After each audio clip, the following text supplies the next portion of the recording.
I first saw this dish done in 1999 in Blue Springs, Kansas. I was at a barbecue festival with Carolyn Wells of the Kansas City Barbecue Society, and this guy lifted a lid on a barbecue, and I just couldn't believe my eyes, and I said, "What is that?" And he looked at me like I was really stupid and said, "Well, that's beer butt chicken." So to this day, that's how I say it. That's the only way you're supposed to say it. It tastes better that way, and we're gonna do beer butt chicken. We're going to start with doing an injection. We're going to put some marinade inside the chicken. So we have our marinade mixed up. We're going to fill our syringe with some of the marinade. We don't want to do too much. We're just going to do it a little bit in the breast, a little bit in the breast, a couple of different places. Other breast. Do a little bit in the leg, right up next to the thigh. Up next to the thigh. And what this does is puts a flavoring inside the meat that is really incredible. We sort of massage it around a bit. Now we're going to put a rub on the chicken. Now I have my own rubs, which you can get on BBQAmerica.com. But any rub, any favorite rub you want to use is great.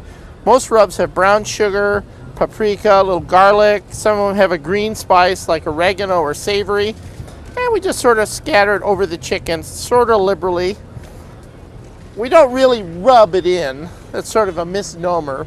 But we cover the chicken. Now remember I said this is called beer butt chicken. We have a can of beer and we have a chicken. But I used to put the chicken down over the beer can and use the legs as a tripod.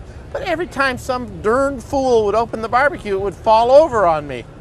So they invented the chick can. Put the beer in the can. Put the chicken over the beer can. Ah, foolproof.